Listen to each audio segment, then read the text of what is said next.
So look at this. This is fantastic. It's a nursery web spider. Okay. And I'd looked around for them this morning and I couldn't see many. Right. I couldn't see any actually, so I thought they'd all dispersed. Yeah. But it's unusual in invertebrates to have parental care, and she will build sort of a small web, sort of almost like a tent, around where she's going to lay the egg sac, and she's there guarding the egg sac now. We're at Anne Cregan Bog, Yes. is that right? That's right. And I've been with Sylvia, and she's been showing me these wonderful collection of moths which you got last night, I understand, Yes, Sylvia. that's right. And I thought I'd go for this beautiful garden tiger that are just irresistible, particularly when you're doing these little watercolour studies.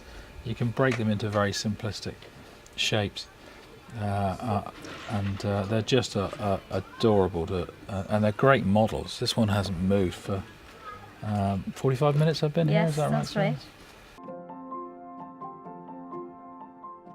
Mark, we're deep in the Dingley Dale, and it's very dingly in this dale, but we've come to see something remarkable, I think. I think so too.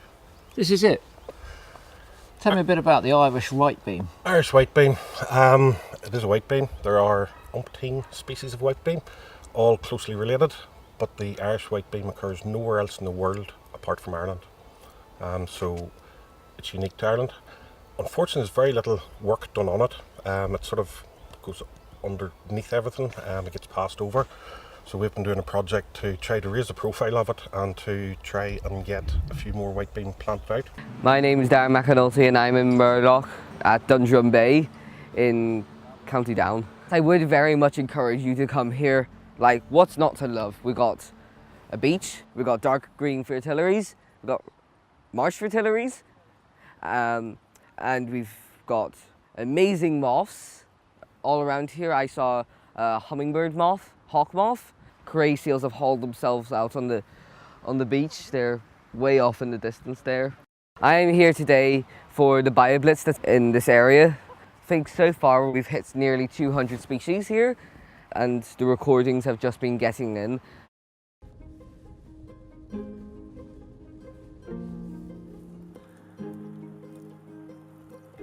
The bird situation is interesting, isn't it, in terms of the way that they're moving around this landscape to feed. It's quite phenomenal really, because Strangford Lough, which we're at the mouth of, is famous for islands with lots of nesting terns, and we see these birds flying over the peninsula, over land, out into the the Celtic, the Irish Sea, looking for food, and they fly some distances. Nature's designed them to do that, but you do wonder why they go at times so far. And it's not just seabirds. There's studies been conducted recently that's showing that swifts that are nesting in Belfast are flying all the way in virtually a straight line across the countryside to Lough Neagh to feed, to Lough Neagh, and then all the way back again. Yeah.